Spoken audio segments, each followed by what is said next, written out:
ইতিমধ্যে আপনারা জানেন যে বা মনে করিয়ে দিই যে ইডি গ্রেফতার করেছে আইপ্যাকের অন্যতম প্রতিষ্ঠাতা ডিরেক্টর বিনেশ চান্ডেলকে। এবার কর্ণধার প্রতীক জৈনের পরিবারকে তলব করলো ইডি। আগামীকাল তলব করলো প্রতীক জৈনের স্ত্রী ভাইকে। কথা বলবো প্রতিনিধি মৈত্রীর সঙ্গে। মৈত্রী, স্ত্রী এবং ভাই কি যোগ রয়েছে? দেখো, এখনো পর্যন্ত যেটা জানা যাচ্ছে যে পুলকিত জৈন, যিনি অন্যতম কো ফাউন্ডার এবং ডিরেক্টর আইপ্যাকের, এবং বারবি জৈন, যিনি প্রতীক জৈনের স্ত্রী, তাদের দুজনকেই আগামীকাল দিল্লিতে ইডির সদর দপ্তরে তলব করা হয়েছে জিজ্ঞাসাবাদের জন্য। হাওলা ট্রানজাকশনের সঙ্গে যোগসূত্রতেই এদের দুজনকে ডাকা হয়েছে বলে এখনো পর্যন্ত এনফোর্সমেন্ট ডিরেক্টরেট সূত্রে জানানো হয়েছে। এর সঙ্গে জানিয়ে রাখতে চাইবো যে প্রতীক জৈনকেও কিন্তু এর আগে অর্থাৎ 2রা এপ্রিল তলব করা হয়েছিল এনফোর্সমেন্ট ডিরেক্টরেটের তরফ থেকে, এবং তিনি বাংলা নির্বাচন নিয়ে ব্যস্ত আছেন বলে প্রতীক জৈন এবং তার সঙ্গে সঙ্গে ঋষি রাজ, এই দুই আরো ডিরেক্টর, তাদেরকে তলব করা হয়েছিল। তারা দুজনেই তামিলনাড়ু এবং বাংলা নির্বাচন নিয়ে ব্যস্ত আছেন বলে তারা সময় বাড়াতে চেয়েছিলেন, এবং তাদের করা একটি মামলা এই মুহূর্তে দিল্লি হাইকোর্টে চলছে, এবং সেই কারণেই প্রতীক জৈনকে এখনো পর্যন্ত তলব করে বা তাকে জিজ্ঞাসাবাদ করার সুযোগ পায়নি এনফোর্সমেন্ট ডিরেক্টরেট। কিন্তু হাওয়ালা মামলায় এবং এই মানি লন্ডারিং কেসে যে এবার প্রতীক জৈনের স্ত্রী বারবি জৈন এবং তার ভাই পুলকিত জৈন, তাদেরকে তলব করেছে। আগামীকাল তাদেরকে ডেকে পাঠানো হয়েছে দিল্লিতে এনফোর্সমেন্ট ডিরেক্টরেটের সদর দপ্তরে।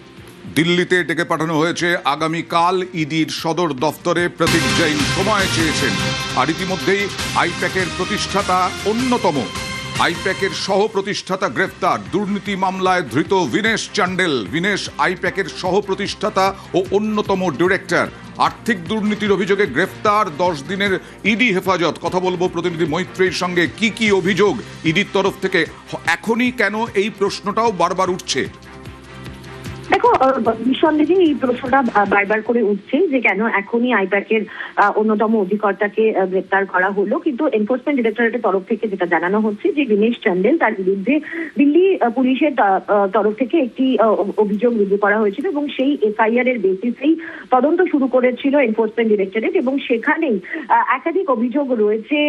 আনঅ্যাকাউন্টেড ফান্ডসের হদিশ পাওয়া যায়, আনসিকিউর্ড লোনস এবং নেওয়ার উইদাউট এনি বিজনেস ক্রেডেনশিয়াল নেওয়ার অভিযোগ রয়েছে, একাধিক ভুয়ো বিল ইনভয়েসেস তৈরি করা, এবং সব থেকে বড় বিষয় তৃতীয়পক্ষ থেকে টাকা নেওয়া, এবং তার মধ্যে ক্যাশ ট্রানজাকশন, হাওয়ালা ট্রানজাকশন এবং আন্তর্জাতিক হাওয়ালা ট্রানজাকশনের যোগসূত্র পাওয়া গিয়েছে।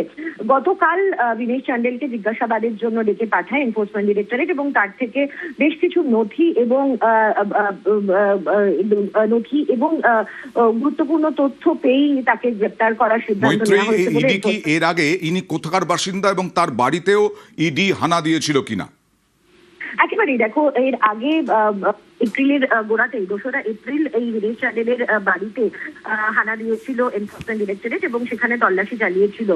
এবং এই প্রসঙ্গে জানিয়ে রাখতে চাইবো যে আইপ্যাকের কিন্তু একাধিক এস্টাবলিশমেন্ট এই এপ্রিলের গোড়াতেই এবং একাধিক শহরে, দিল্লি, হায়দ্রাবাদ, কলকাতা, মুম্বাই এবং ব্যাঙ্গালোর সহ একাধিক জায়গায় যেখানে আইপ্যাকের এস্টাবলিশমেন্ট রয়েছে, সেখানে তাদের অফিসে গিয়ে তল্লাশি চালিয়েছিল এনফোর্সমেন্ট ডিরেক্টরেট, এবং তারই সঙ্গে সঙ্গে বিনেশ চান্ডেলের বাসভবনেও তল্লাশি চালায় এনফোর্সমেন্ট ডিরেক্টরেট। তারপরেই কিন্তু সমস্ত অধিকর্তাদেরকে তলব করা হয়েছিল জিজ্ঞাসাবাদের জন্য, যার মধ্যে বিনেশ চান্ডেল অন্যতম। বিনেশ চান্ডেল গতকাল যান জিজ্ঞাসাবাদে, তিনি পার্টিসিপেট করার জন্য, জিজ্ঞাসাবাদে সহযোগিতা করার জন্য, এবং তারপরে জিজ্ঞাসাবাদ, দীর্ঘক্ষণ জিজ্ঞাসাবাদের পর তাকে গ্রেপ্তার করে এনফোর্সমেন্ট। আর আইনজীবী কি বলছেন দেখি। The enforcement directorate can only arrest if enforcement directorate has material to show that accused is guilty of an offence of money laundering. In this case, the FIR is registered on 24th of March, ECIR is registered on 28th of March, and they have arrested the accused person now. They don't have any material to show that he is guilty of an offence of money laundering. Even prima facie, it is not visible at all. তৃণমূলের সর্বভারতীয় সাধারণ সম্পাদক অভিষেক বন্দ্যোপাধ্যায় তিনি আক্রমণ করলেন ED, CBI, কেন্দ্রীয় এজেন্সিকে এবং বিজেপিকে। বাংলার ভোটের 10 দিন আগে আইপ্যাকের সহ প্রতিষ্ঠাতা বিনেশ চান্ডেলের গ্রেফতারি শুধুমাত্র উদ্বেগজনকই নয়, এটি লেভেল প্লেয়িং ফিল্ডের মূল ধারণাকেই নড়িয়ে দিয়েছে। এক্স হ্যান্ডেলে পোস্ট, যখন পশ্চিমবঙ্গ অবাধ এবং সুষ্ঠু নির্বাচনের দিকে এগিয়ে যাচ্ছে তখন এই ধরনের পদক্ষেপ বার্তা দেয় আপনি যদি বিরোধী পক্ষের হয়ে কাজ করেন তাহলে পরবর্তী লক্ষ্য হতে পারেন আপনি। অভিষেক বন্দ্যোপাধ্যায়ের আক্রমণ। এটা গণতন্ত্র নয়, এটা শুধুমাত্র ভীতি প্রদর্শন বা ভয় দেখানো। বাংলাকে ভয় দেখিয়ে দমানো যাবে না, বাংলার কণ্ঠ রোধ করা যাবে না। এক্স হ্যান্ডেলে পোস্ট, বাংলা কারো কাছে মাথা নত করবে না। আর তিথি নক্ষত্র মেনে গ্রেফতারি হয় না, যেটা বারবার তৃণমূল বলছে, অভিযোগ করছে যে ভোট এলেই ইডি সিবিআইয়ের তৎপরতা বাড়ে। এটা বললেন দিলীপ ঘোষ যে তিথি নক্ষত্র মেনে গ্রেফতারি হয় না। স্বাভাবিক আছে, কয়লা পাচার, গরু পাচার পশ্চিমবাংলায় নতুন কিছু না। তার তদন্ত হয়নি এতদিন, এবার তদন্ত শুরু হচ্ছে। নির্বাচনের দিনও গ্রেপ্তার হতে পারে, এতে কোনো তিথি নক্ষত্র থাকে না। যখন মনে করবে তদন্তকারী সংস্থা তাদের কাছে তথ্য আসবে তখন তারা অ্যারেস্ট করবে। টিএমসি পশ্চিমবঙ্গকে দুর্নীতির কালো ছায়ায় ঢেকে দিয়েছে। পশ্চিমবাংলার মানুষ হীনমন্যতায় ভুগছেন।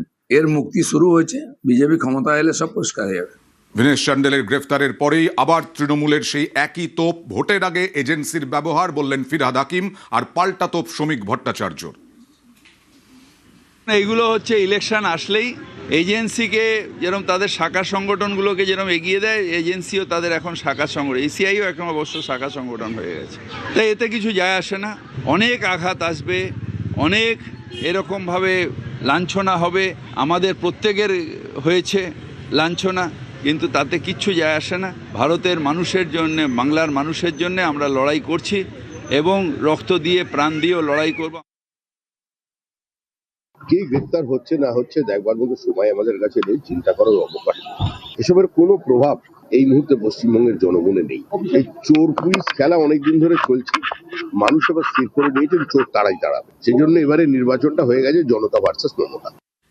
আর বিমান বসু বললেন অপরাধ করলে গ্রেফতার হবেই, এটাই স্বাভাবিক।